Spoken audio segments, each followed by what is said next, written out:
This presentation is called Literacy and Justice for All: How to Make Literacy Accessible for AAC Users, but really everyone. And I have my friend Megan here with us today. Megan, can you come on and introduce yourself? Absolutely. My name is Megan Stewart. I've been a speech language pathologist for over 20 years, and the majority of that time, almost all of it, has been focused on supporting complex communication needs, students with complex communication needs in a variety of settings: private practice, home health, the school, even hippotherapy. I myself am obsessed with books, and so it's only natural that I put them into everything that I do, including my therapy. I live in Florida with my husband and my three sons, and naturally, I love going to the beach and reading and hanging out with my dog and listening to podcasts. I love that. We are both from Florida, which is Yep. awesome. And my name is Vanita Litvak. I go by she, her. I'm a host of the Speechy Side Up podcast. I have a passion for using AAC and literacy to support individuals with complex communication needs too. And I've had the opportunity to speak at local and national conferences, including ASHA. I'm the author or co-author of Lou Knows What to Do book series published by Boys Town Press. And I enjoy playing tennis, having tea parties with my 3.5-year-old, and trying new restaurants with my family. I'll read my financial disclosures first, and then I'll let you go, Megan. I have ownership interest in Speechy Side Up LLC and Tassel Learning LLC, and I'm an affiliate for Simple Practice and Meaningful Speech, and I'm also a member of ASHA. How about you? Own and operate Sensible Literacy, and I receive payments for any products purchased from there. I also am receiving an honorarium for this presentation and receive any commissions for sales made with my affiliate code. And relevant non-financial disclosures are that I am a member of ASHA. Awesome. And here's our agenda for this presentation. So we're gonna do some brief introductions and backgrounds, and then housekeeping, and then we'll talk about the importance of teaching literacy to all students, including AAC users. Then we'll talk about how to incorporate literacy into daily instruction. Next, we'll talk about the best books to support language development, and then we'll wrap up with some AI and assistive technology that can be used within literacy instruction. And finally, we'll have our references and closing remarks. So by the end of this podcourse, we hope that you'll be able to describe 2 reasons why it's important to teach literacy to all children, give at least 2 ways to incorporate literacy in daily instruction, list 2 characteristics of books that support language development, and identify at least 2 AI and assistive technology tools that can be used within literacy instruction. All right, Megan. So let's talk about why it's important to make sure that literacy is accessible not only to AAC users, but all children. Absolutely. So that first bullet point, I think, sums everything up. It's a human right. So the right to have access to literacy, to learn to be literate, is a human right that everyone is given just by nature of being alive. So that in and of itself encompasses all children, whether you have complex communication needs or not. It's a right that everyone has access to. It also, as the second bullet point says, it's only the way that we can really know that kids are really autonomous communicators. What that means is that they're really saying whatever it is they want to say. Specifically talking about communication device users, those devices are wonderful. There's tons and tons of vocabulary in them. However, we can only program so many things. And if kids can use the keyboard and access that to communicate and to spell things out and to write things, that's the only way we're really going to know exactly what they're trying to say. Because if they know how to write, then they can say anything. It doesn't have to be reliant on what is programmed in that communication device. I've had many of my students pre-K age and older. Once they get their communication device, they explore it for a little bit. And I tell you, sometimes they find that keyboard page and it is like jackpot. They are locked in, they are in that. And it's oftentimes, I'll tell you, Vanita, they don't even go back to their symbols. They are just typing everything out and using that word prediction. It's kind of like how we text. So, if we had to rely on just symbols, it would be a lot more difficult for us to truly communicate everything we want to say. And then that third bullet point is just the deep connection between language and literacy. They kind of go together. It's really hard to tease them apart. Everything we learn about language and how it changes based on tense and everything like that pulls that literacy piece in with having to add different letters, different pronunciations of things, homophones, where you've got two words that look exactly the same, but you say them differently or they have a different meaning. So it's really, really hard if you think about it to tease those things out. So it only makes sense to teach them both together. Yeah, that makes sense. And I think a lot of the times, especially with our children with complex communication needs, the language piece is being addressed, but the literacy piece is not. And literacy is very like interconnected with language. Absolutely. Absolutely. It's nice to be able to have the ability to teach both and to show them, and I know we'll get into this in a little while too, but be able to show them the connections between the words that they see on their device and the words they see in their environment and how those words can also be in books and how the words can be all over the place and letters and everything like that. So, Well, we're going to have all types of people in the audience here, speech language pathologists, educators, caregivers. So let's paint a picture for like special education teachers and caregivers who maybe aren't as familiar with AAC, or, maybe they think that there's some prerequisites for children mhm. that need to use AAC or need to learn language, like they need to do these things in order to acquire literacy. So, what do you have to say to that? And are we going to talk about that on another slide, or do you want to talk about it here? I think this is a perfect time to talk about it because it kind of goes back to that it's a human right.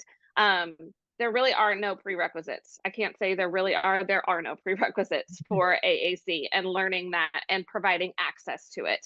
No one needs to prove that they're ready to communicate. Babies start communicating the moment they're born, even before that. So there's no prerequisites for AAC. You have to just try it with kids and see what works and personalize it. I've seen it said before that the only prerequisite is being alive and breathing. So it never hurts to try it with a kid, no matter what their age, no matter what diagnosis they may have or may not have, any access methods, like how they are able to communicate with the device, touching it or anything like that. We have abilities to work with any of that, and the same goes for literacy. There's no prerequisites for that either. People are reading to their babies when they're still in utero. We need to expose our kids to the way words are read. They are reading um, the logos of different, places and driving by and realizing that that's McDonald's, even though I'm only 2 and I can't necessarily read yet. So there's lots of different variations of that. But the short answer is there's no prerequisites for literacy exposure or augmentative alternative communication exposure.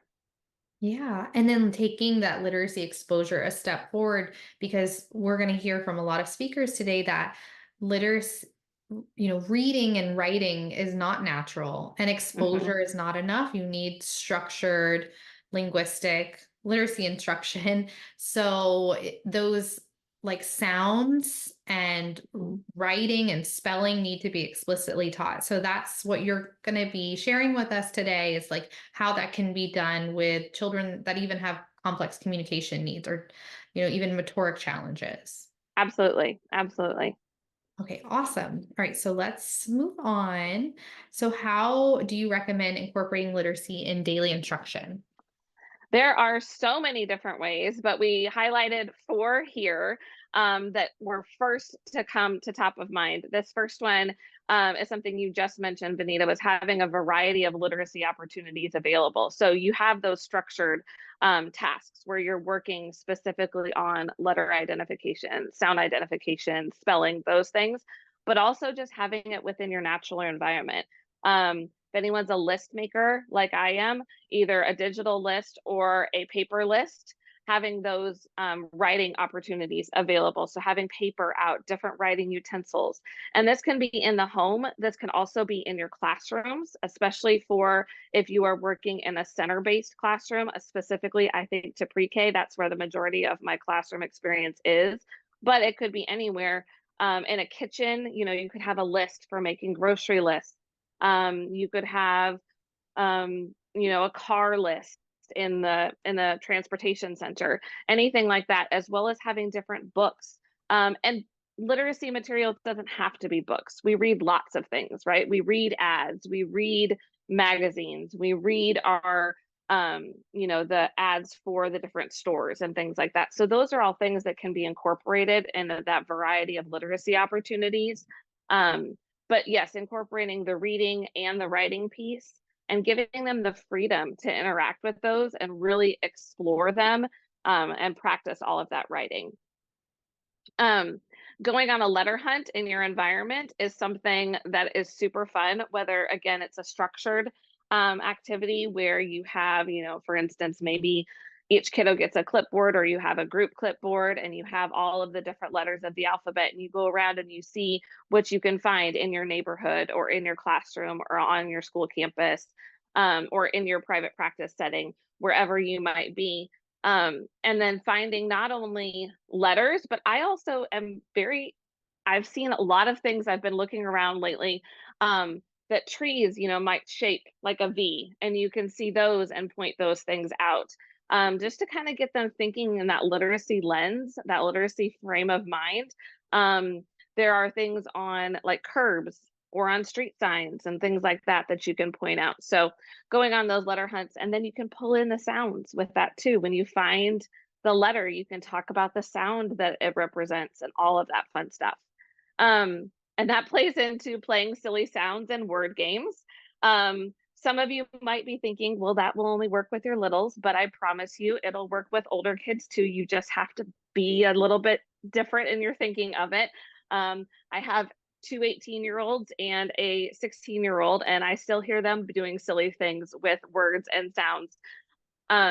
So, the first song that pops into my head that I think almost all pre-K, at least, teachers or speech language pathologists know is the eat, eat, eat, equals, and beninis, and how they change out all the vowels and things like that.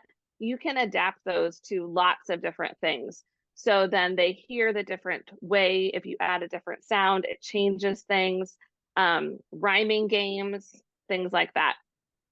And then the last one I mentioned was turning on captions. That's probably the easiest out of all of it, is just having captions. You don't even have to really engage with those captions. You can, but it can be even just a passive experience where if they're engaging with their computer program, if they're engaging with a video, if they're engaging with a morning meeting song that they hear every day or an afternoon meeting song, whenever you do that, just turning on the captions will allow them to hear the words and then also put the visual with the words as well, so that they can learn how that connection is happening.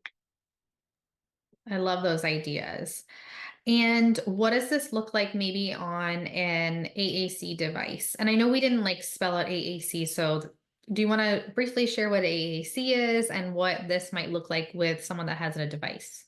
Sure, absolutely. So AAC stands for Augmentative and Alternative Communication.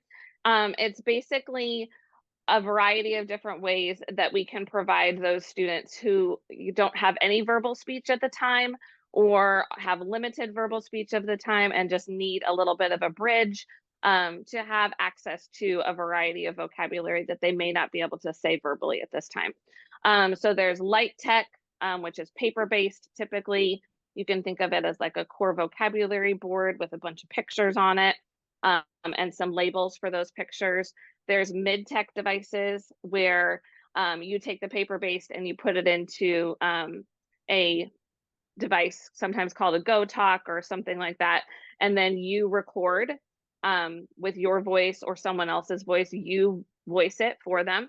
Then there's also high tech, which are your iPad systems, or the dedicated systems from places like Tobii Dynavox, PRC Saltillo, Cough Drop,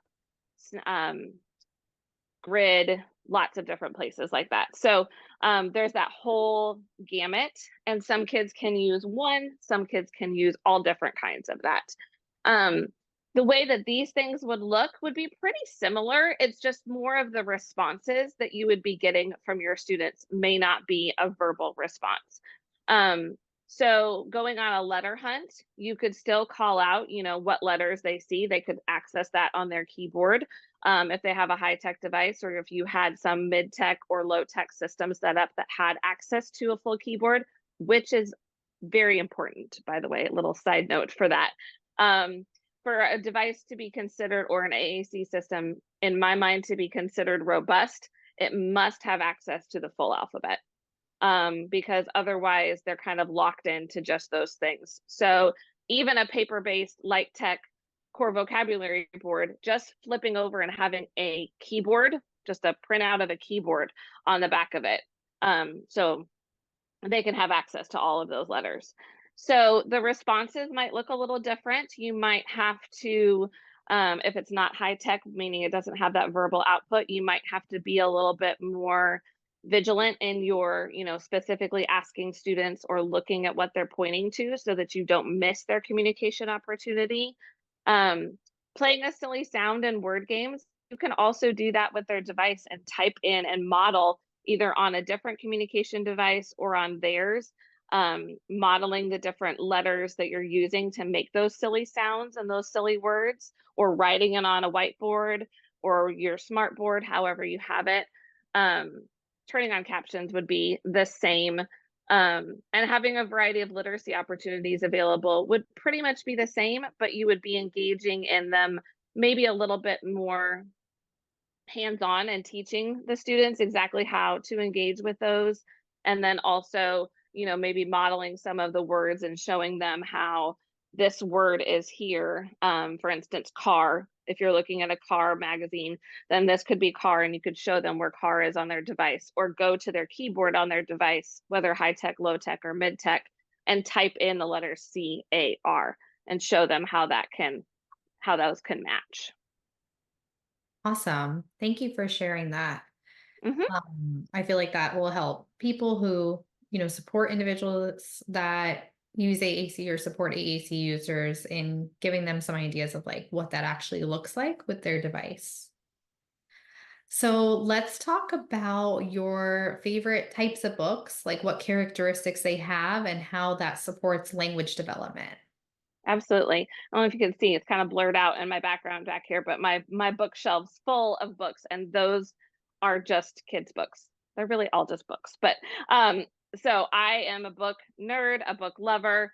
My biggest thing, that first bullet point, is you have to find and use books you like. So this is with any kid. This is with your typically developing child. This is with your child that you're teaching how to read. This is with an AAC user.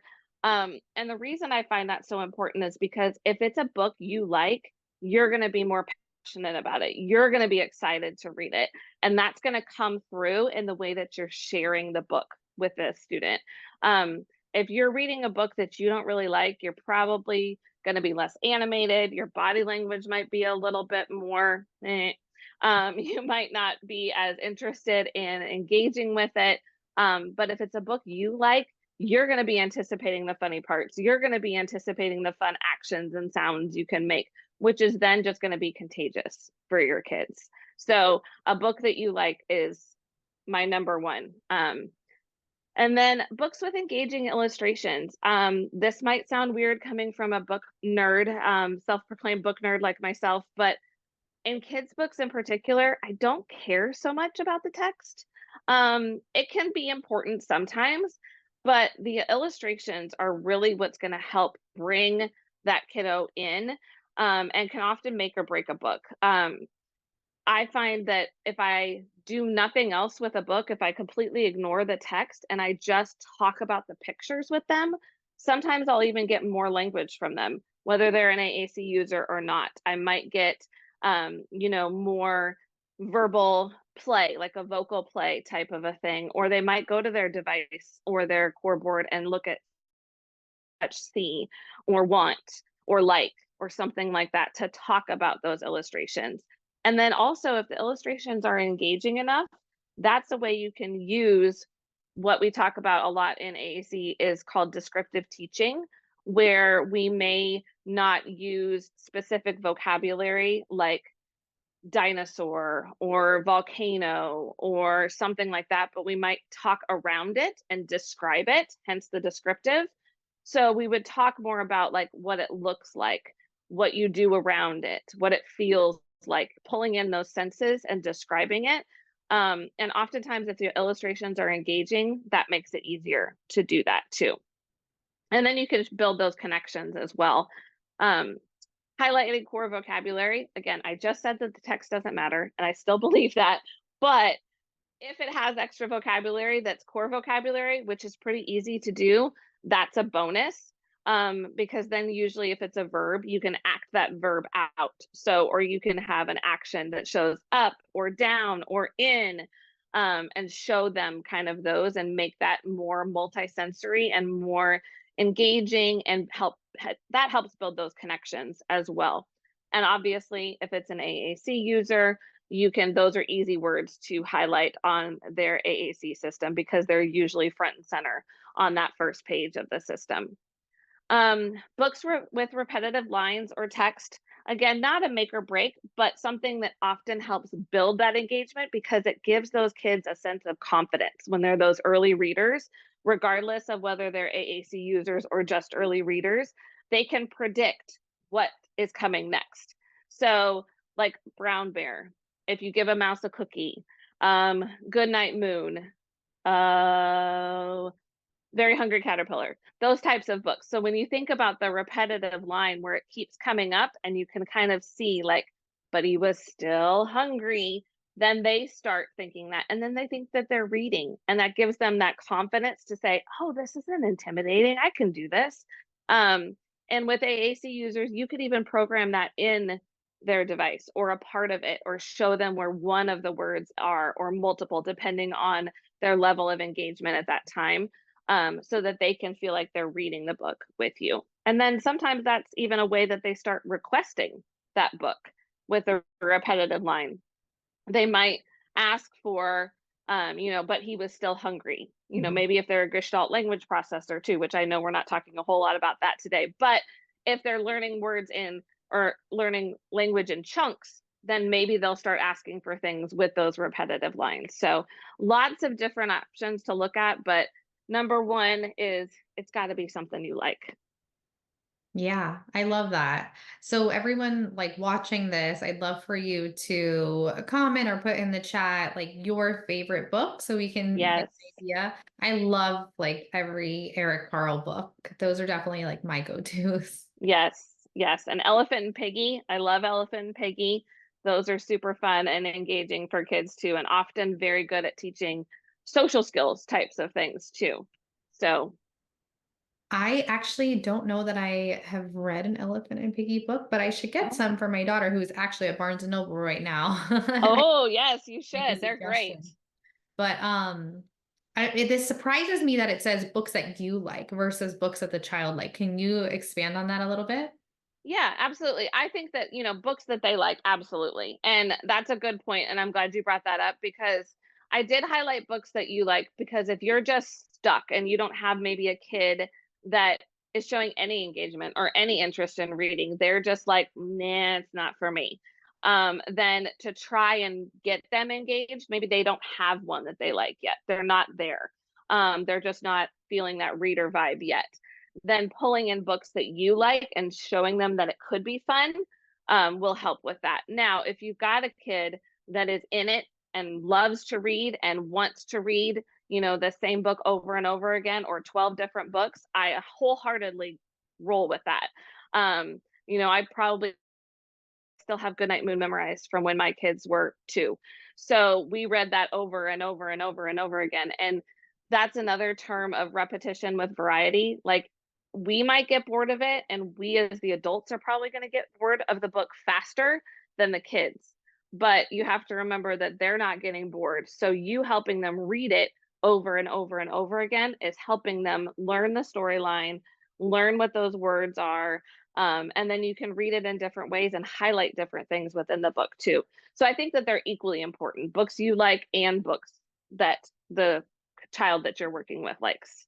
Well, and I like the distinction that you made. Like, if they are absolutely not even interested in books, like starting with books that you like shows them how fun it can be. But if they Hmm. already really like reading and they have their favorites, then you kind of roll with that. I think that's a Yeah. good way to look at it. It's so funny that you mentioned like the books that they want to read over and over and over again and you get so sick of. Whenever that happens, my husband and I are like, "Can we hide these books?" Like, Yeah. this is the 40th time we've read it and we've read it every Right. single month. Can we stop? Yep. Yep. But it does get there is a point where like it gets boring, but sometimes you're like, is this book ever gonna get old? Right? Yeah.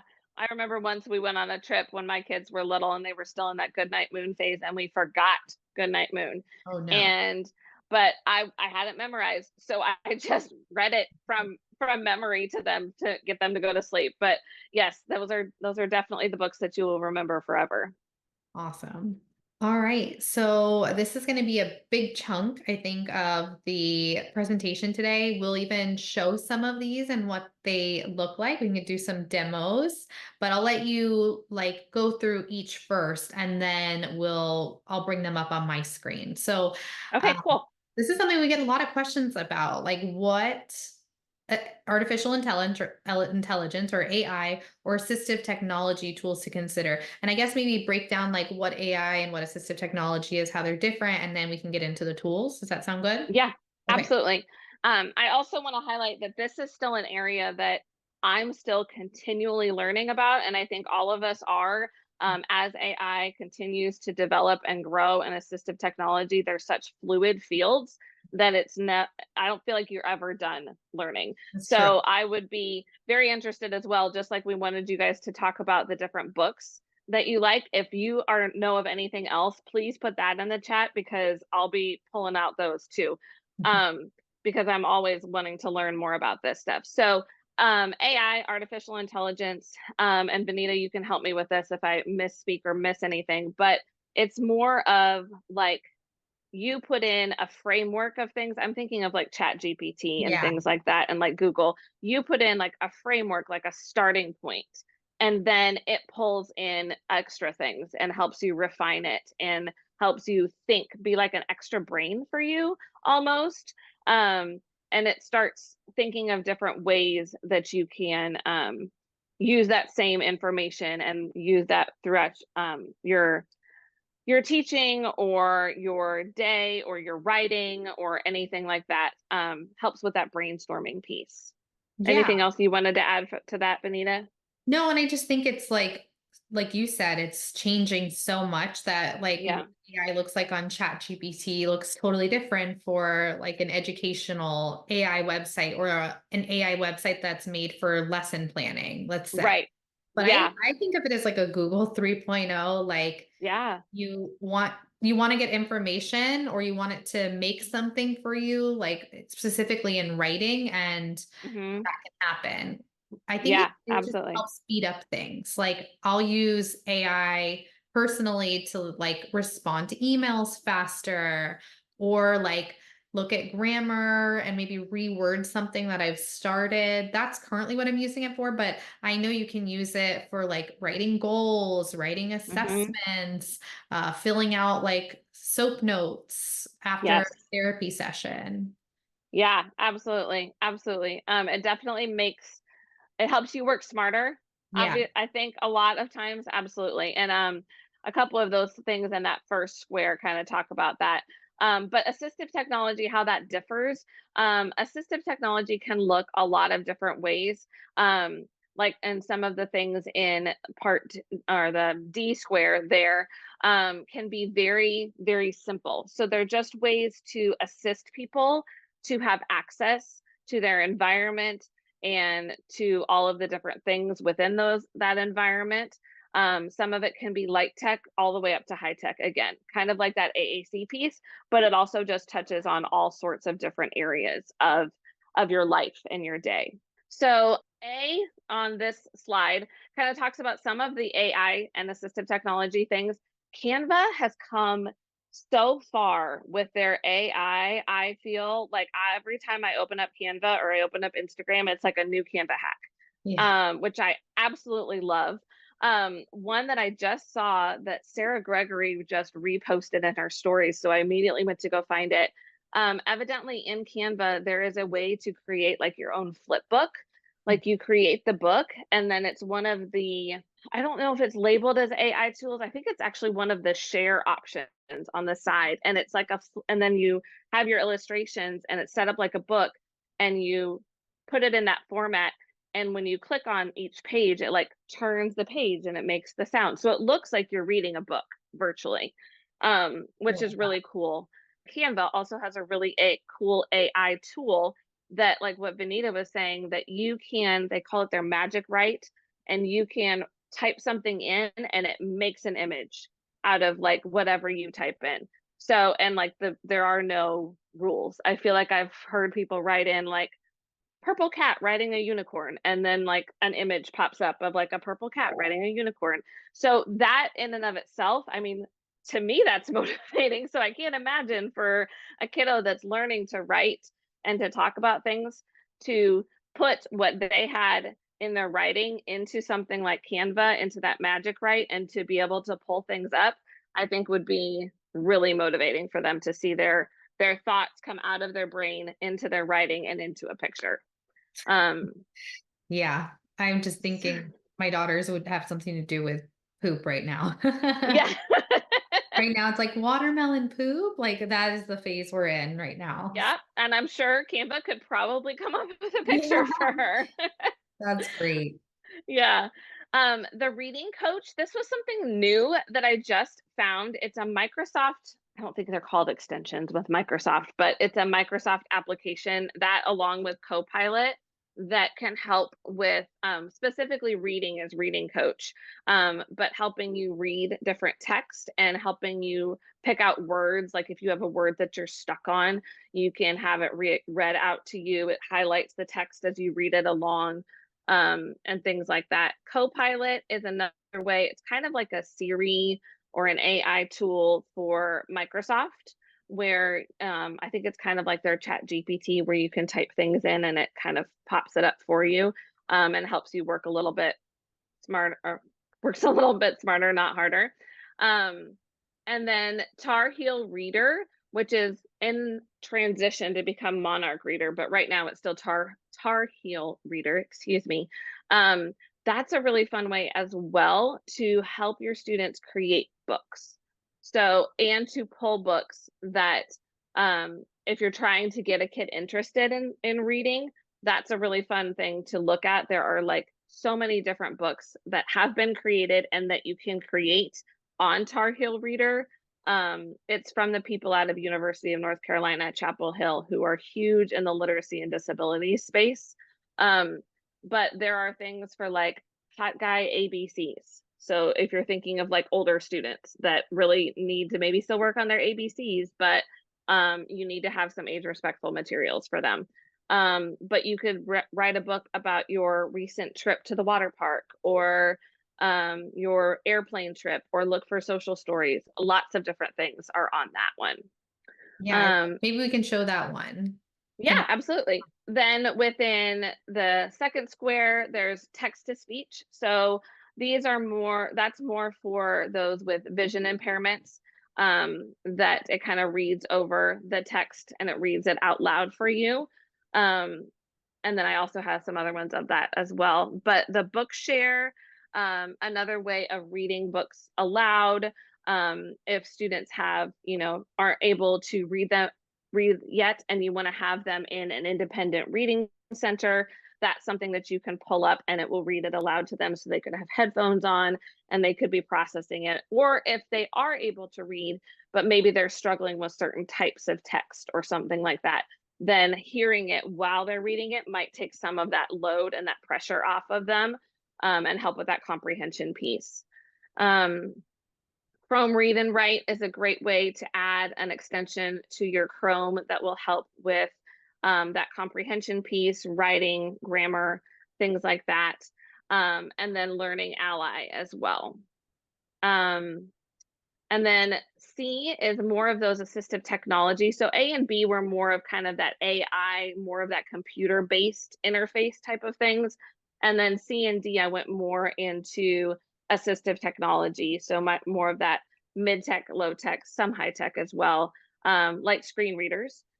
Screen readers are often built in, or they're an extension or an app that you can pull onto a computer. They help out a lot with those that have vision impairments, low vision, blind, anything like that. And it basically reads your screen. It's why alt text is so important when you have things that you're trying to make accessible. So websites and things like that, so that anyone, regardless of vision, can go onto your website and scan it. And if they come across a picture that has the alt text tagged to it, it will read out the image description that has been put in there. Scan reader pens, actually, timely. Mary Catherine Daly from AAC for All literally just posted last night a reel about a scan reader pen, where she is showing you how exactly it rolls across the screen. You hold it, it's a little bit fatter than a pen. It almost looks like a highlighter. There's a light on it and it highlights the text that you roll over it, like with the light, and then it reads it aloud to you. So it's scanning it and it's reading it aloud for you. So lots of different ways that you could implement that. You could have it read everything for you. But again, if you were just stuck on a word and you were trying to work it out yourself, and then you needed some help, you could just scan that individual word. And then very light tech options, page fluffers. I just sent a video for one of my private practice clients on page fluffers, because I had a little guy that was holding his book, but he was holding his board book so tight on one end that he couldn't get like the first page open. So I just sent his mom some examples of that. So what page fluffers are just things you put in between pages to make it stand up a little bit and make it a little easier. You can think as simple as putting paper clips on every page or every other page, whatever you want to turn. And then the people can just grab the paper clip instead of the page itself. So it gives you a little bit more room to hold on to. Also, if you just need to make it a little thicker, there were some options for putting like a little piece of Velcro on there just to make them separate a little bit, so it would be easier to turn those pages. Lots of different examples out there.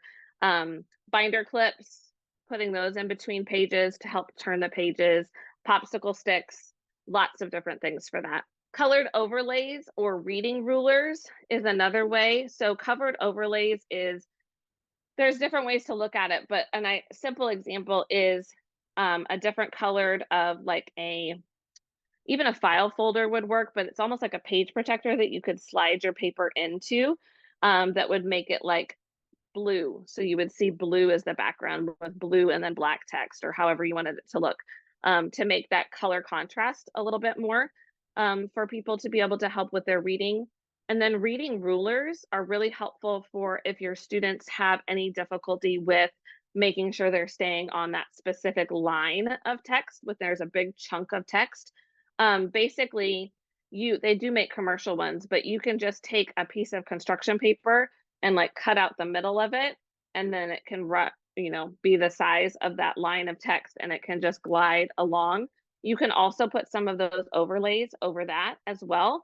And so then it just highlights that one line of text, and then you can move down each line. So I just did a whole lot of talking about all of those different things, but Vanita, I know you said you were going to share some of them. So Yeah, I am obsessed with some of these light tech options. I yes, think that like they're so applicable for anybody, especially like our little readers, our early readers. yes, And it's one of those yes. things that like you would make it accessible, like let's say ramps, like wheelchair ramps, like they made that accessible and now like everyone can use it. Like anybody like carrying a suitcase along the sidewalk can benefit. A parent with a stroller can benefit from a ramp.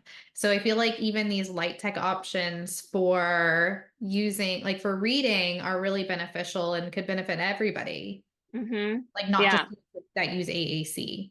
Absolutely. Absolutely. I think that they would be really helpful for especially those page fluffers for any of your little people that have books, or anybody that has fine motor. It doesn't even have to be a a younger person, if you have anyone that you're working with that has those fine motor difficulties that make it difficult to turn something as small as a page, whether it's a board book page or an actual, paper page in a book, adding something simple like just a paper clip on can make a world of difference for someone. Yeah, no, I love those suggestions.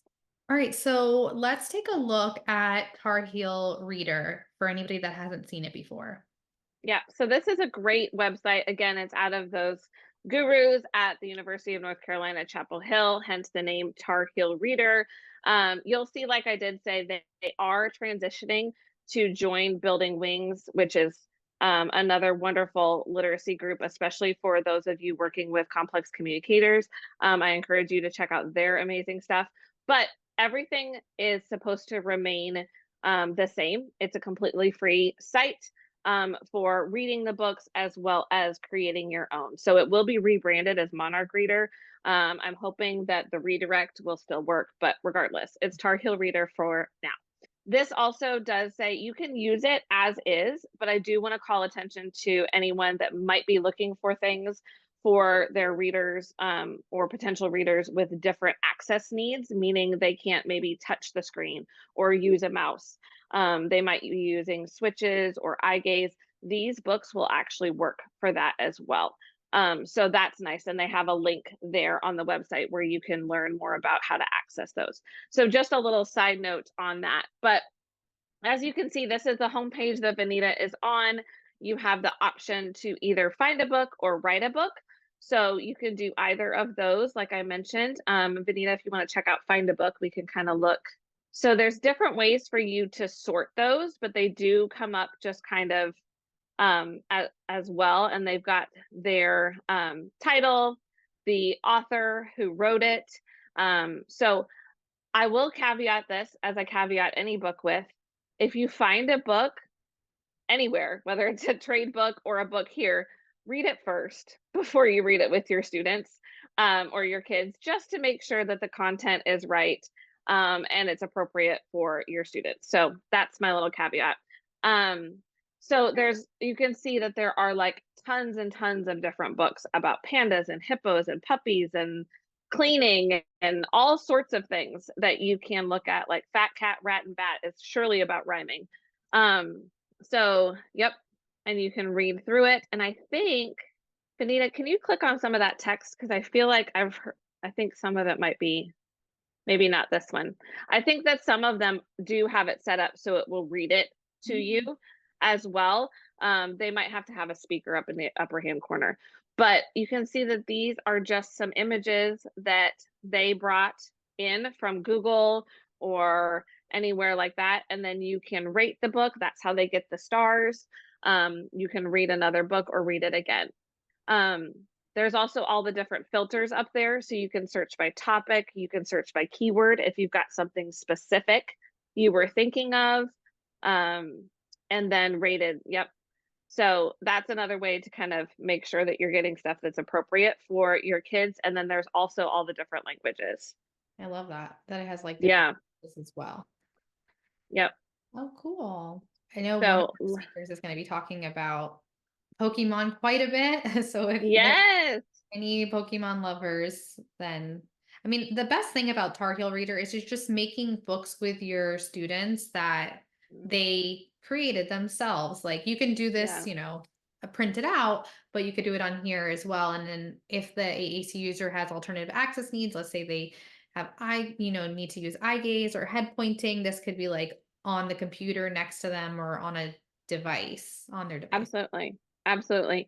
And you can also take this idea, pulling in what we also talked about with Canva. This is something you can easily do on Canva as well, where you can pull in the different images from around and put text on the bottom of it and use that as a book to create with your students as well. Maybe books, or I'm sorry, images that they have come up with their AI and Magic Write, or any images that you find that are those open source images on Google. That makes sense. And I feel like when this was created, Canva didn't really have that capability or wasn't really Mm-hmm. get the only benefit of using Tar Heel Reader over Canva is that your books can be shared with other Yes. people and you can use other people's books. And I guess it's somewhat protected because you have to log in to view it? Yes, absolutely. Absolutely. Yep. And it's a good place to store them all too. Yeah. And then the kids can scroll through and look as long as you've got the access set correctly for them as far as filters and whatnot. So lots and lots of different books on here. And like Benita said, you can also create your own books. You can add collections and favorites and all sorts of fun stuff. I'm glad you clicked on that because it just shows that it just walks you right through exactly what you need to do. So you find the pictures, it helps you search for those directly, or you can upload your own. You write your text right in there. So you could maybe have written it beforehand with your learners, or you can use it during the session to write them right here. And then you fill in the title, the author, the language you want it in, and you hit publish, and it all just goes. Yeah, and this actually might be, speaking of the Canva, it sounds like this kind of does it even faster for you, versus Canva might take a little bit more programming and like moving stuff around, where this just kind of implements everything that you put into this form and it creates that story for you. So it might be a little bit faster. That's awesome. Yeah. Okay, so now what are we looking at? So this is the Microsoft Reading Coach that I mentioned as one of those AI tools.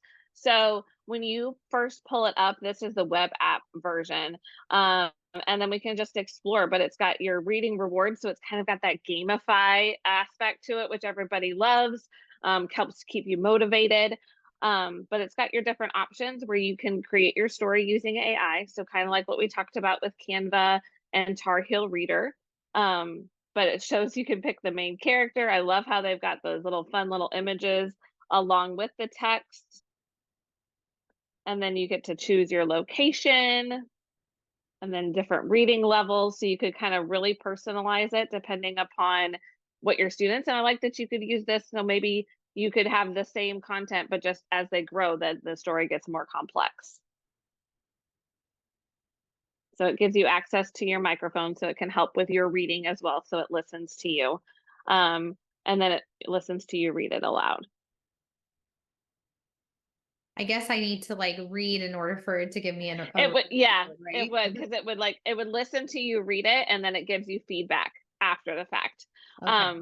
But it's good to see that kind of the text, the type of text for different levels that it gives you so that you can see how it could progress as the students got more fluent with their reading and had more vocabulary and more words that they were able to read. Yeah, and I love that the child can like make their own story. That's really cool. Mm-hmm. I don't want to read it again. I'm gonna go back. There we go. Yep, uh, and then they've got their own library that you can pull from. So okay. again, giving you whether it's fiction or nonfiction, the amount of words, so you can kind of pick something that's appropriate for your reader. And look, it looks like you can change the text size. Mm-hmm. And the spacing and those color overlays. So that's kind of like this, like I was talking about with the low tech version, but on a high tech scale, to make it more easily for them to see, and being able to highlight those different nouns or parts of speech, I think is really cool. The syllable option, so you can break them out. Lots of different fun things that I know we definitely didn't have when I was learning to read, to help kids feel more comfortable with that. And then being able to add a passage. So here's where they could do more of that independent writing, to kind of just give them freedom to be able to title it and maybe just write and look at their inventive spelling if they're working on their spelling. And then seeing how that spelling kind of correlates into writing a big text, and seeing what that might look like. That's cool. So There this you could go. be like, I feel I could see this as a like shared, what is that part of the comprehensive literacy for all where I'm blanking right now? Oh, The the chart predictable chart writing. writing. Yep, Yes. predictable chart writing. Yeah. Yeah, Yeah. absolutely. This would be a great thing to do for predictable chart writing. You could have every kiddo. So what Benita is talking about, in the book Comprehensive Literacy for All, which is one of our references at the end. But if you are working with anyone that has complex communication needs or are interested in learning more about using literacy and teaching literacy to those with complex communication needs, that's your book. That's the thing you need to get number one, hands down. And in that, part of their literacy for emergent literacy learners is a program called um, predictable chart writing. I was blanking there for a second too. Predictable chart writing, where it helps them build out sentences. And the idea, very briefly, is that there is a chart and there's a sentence stem, which is the same for everyone. So it could be, today I saw, and then they would fill in whatever they saw. So you could have picture images, you could just give them access to a keyboard and they could write it out and have different choices. And then each student or each learner comes up and writes what they saw with however much support they need. And then they put a period and they put their name at the end of it. And it goes on for each student. Today I saw, today I saw. And then that is like the first page or the first day. There's like a 5-day process. You go back through, you read it again, you cut up the sentence into each individual different word, you put the words together, you make a book. It's a whole thing. But we've been using it in my school for, oh, probably 5 years, maybe longer now. And the growth that we have seen in our students is astronomical. And they are all, just to give you a little bit of context, they are all complex communicators. Some have absolutely no verbal language. Some have very little language. Some are very fluent in their verbal language. So, but their literacy skills have just grown astronomically.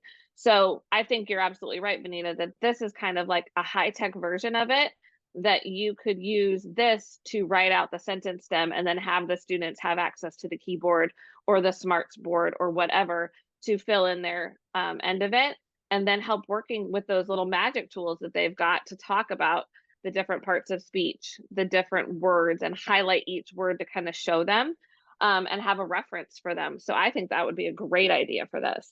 Well, let's give it a little try really quick. So Sure.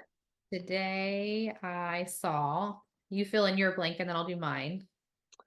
Today I saw a big dog. Okay.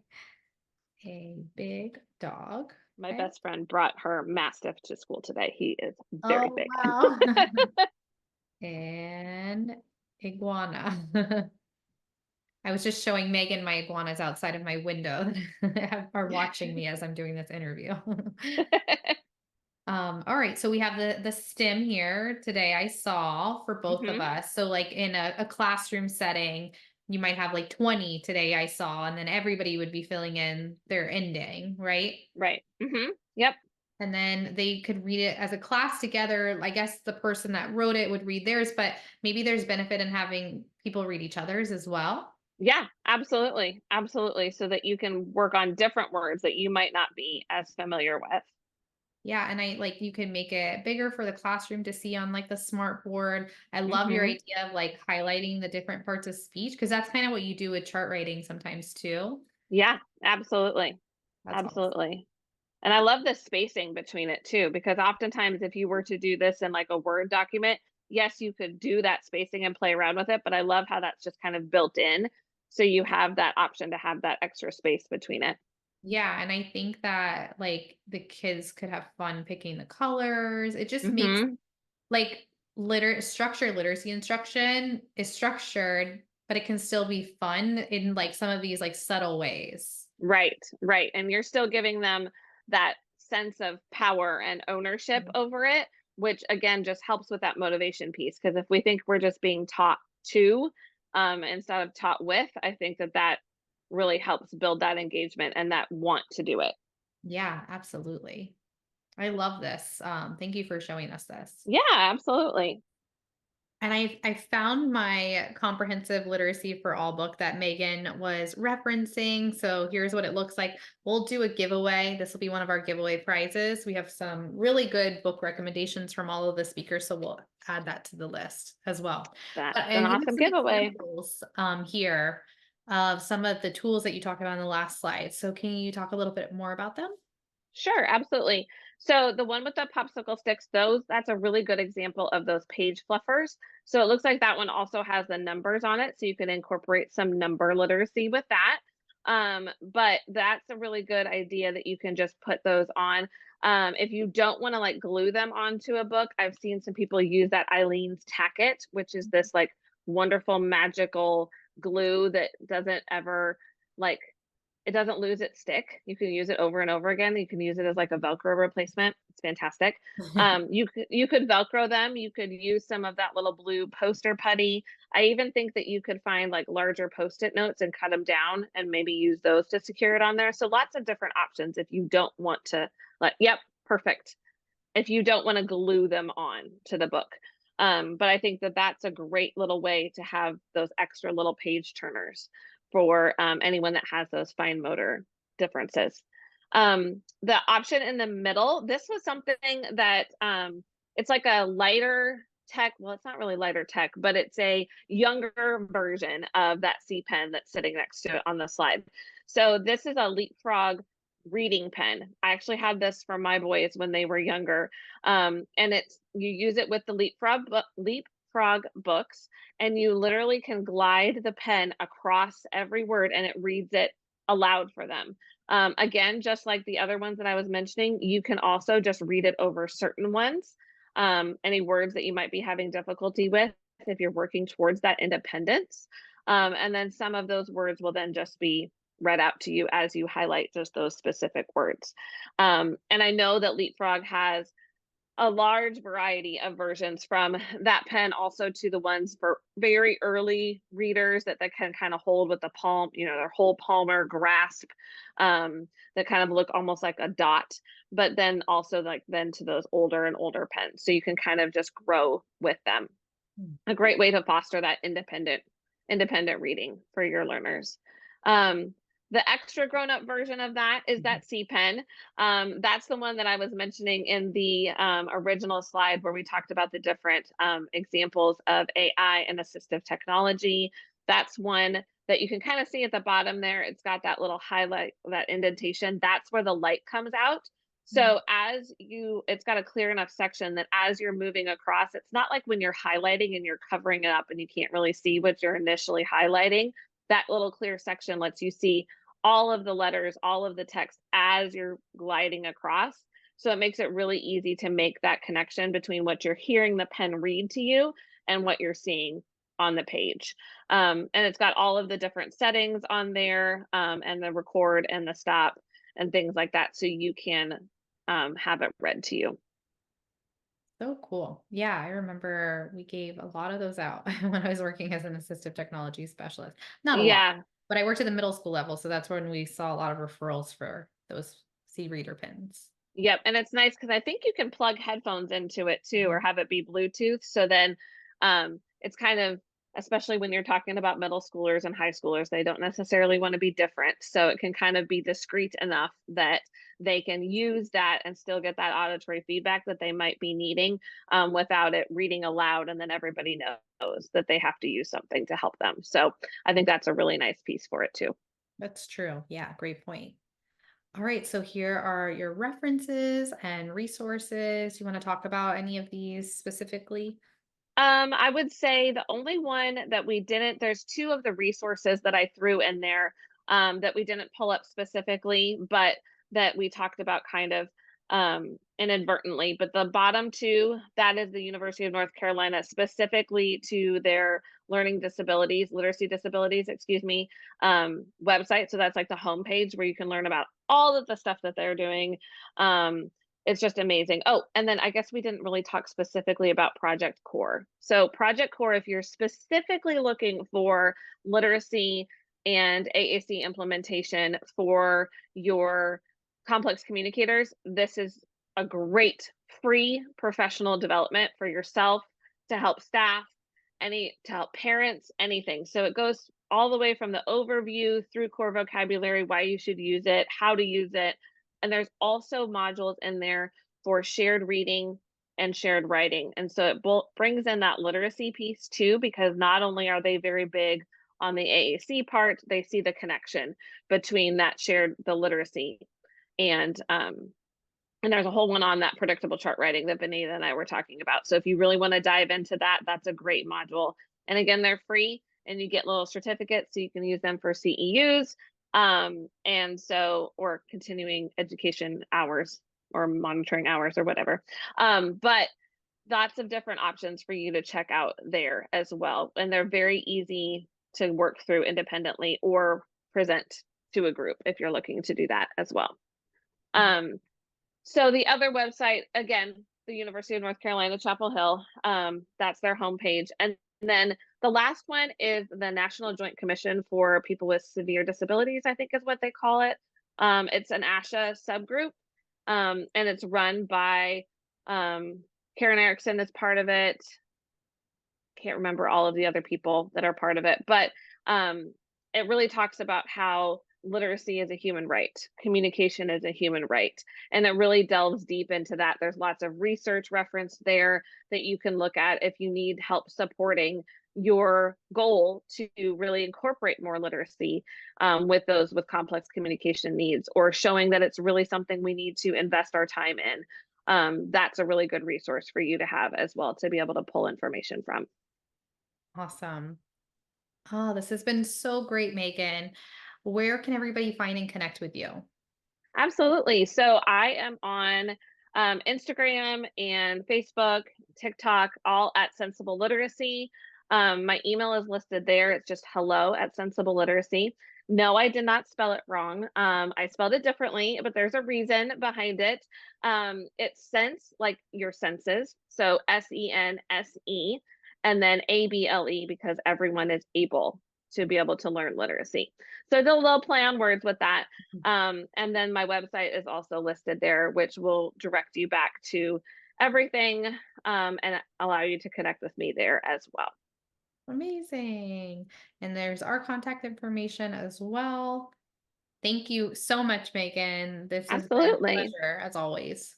Absolutely. Thank you for having me.